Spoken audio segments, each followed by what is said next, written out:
Welcome to This Explainer. Today, we're diving into how James Dyson literally built a global empire out of failure. But look, instead of starting at the very beginning of his life, we're going to jump right in with a massive, almost unbelievable number. Okay, take a second and really sit with this staggering figure, 5,127.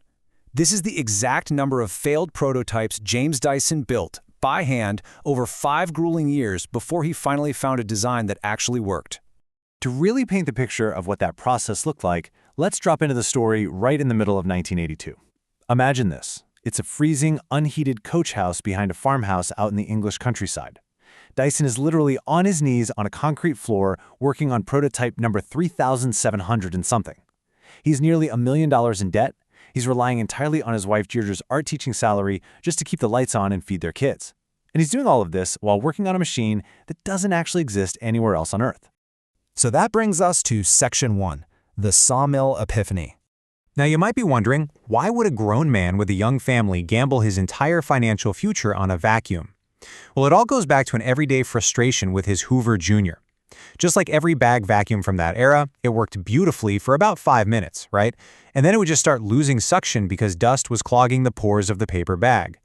While most people simply emptied it and shrugged it off, this persistent irritation completely consumed Dyson, and he actually found his answer at a nearby industrial sawmill.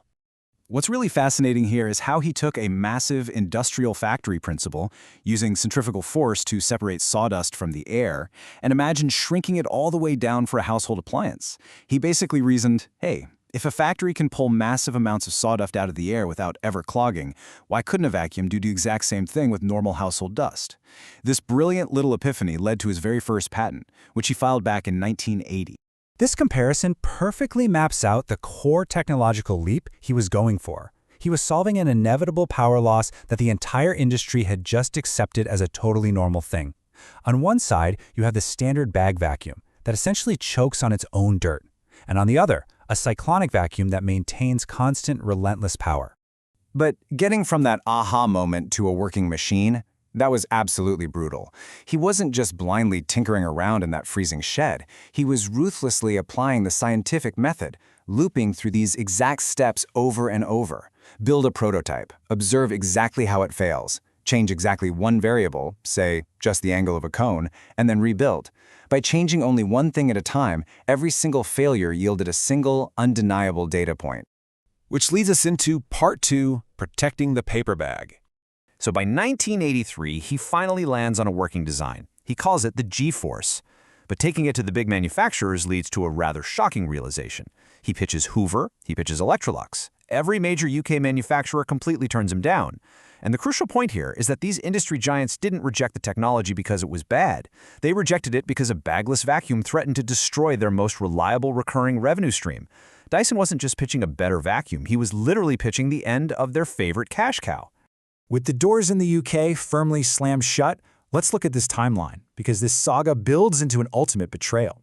Dyson looks to America, right? He strikes a licensing deal with the direct sales company Amway, but that deal eventually collapses. And then, in 1985, Amway releases its own dual cyclone vacuum that looks suspiciously similar to the one Dyson had just shown them. So now he's forced into a brutal patent infringement lawsuit. After thousands of prototypes and a mountain of debt, most people would have just concluded the game was rigged and quit on the spot. But he didn't. This brings us to Part 3, the side door strategy. Faced with a locked front door in the UK and a massive legal battle in America, Dyson realized he desperately needed to find an entrance that nobody else had thought to check. So, he completely avoids major retail partnerships and those UK gatekeepers. Instead, he takes the G-Force to Japan, launching it via catalog sales. And you know what? He found a market that didn't view his idea as a threat. It worked wonderfully, eventually winning a prestigious design award there in 1991. That award finally proved to the world that his machine actually deserved to exist. But here's the harsh reality of innovation. Japanese design awards, they don't pay off massive debts back home, and they certainly don't put products on British shelves. So Dyson makes a terrifying leap. He actually takes out a mortgage of roughly $900,000 against his own family's house, putting the literal roof over their heads up as collateral, all so he could just manufacture the machine himself. And man, did that massive risk pay off. In 1993, he launches the DC-01, and it quickly becomes the fastest-selling vacuum in British history. Think about that. He's outselling the very companies that had laughed him out of the room on their own turf. And when Hoover, one of those companies that originally said no, later tried to copy his technology, he aggressively defended his patent in court.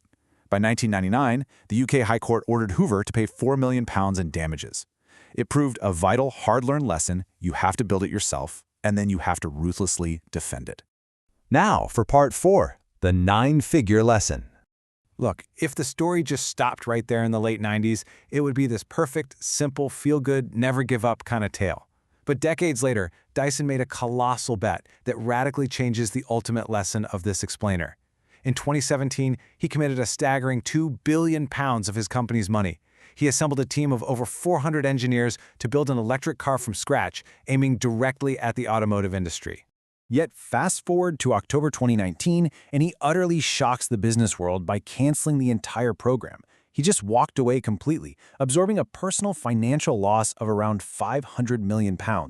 This was absolutely not some small misstep you can just gloss over. It was an incredibly painful, massive hit. So why did he do it? Well, he realized that established car makers could just subsidize years of EV losses using the massive profits from their existing combustion engine lineups. A standalone company like his simply couldn't do that. The lesson here is so profound: conviction and capital aren't always enough, especially when the market has a structural advantage that no amount of engineering brilliance can out-invent. True business discipline actually means knowing exactly when your brilliant idea is structurally doomed.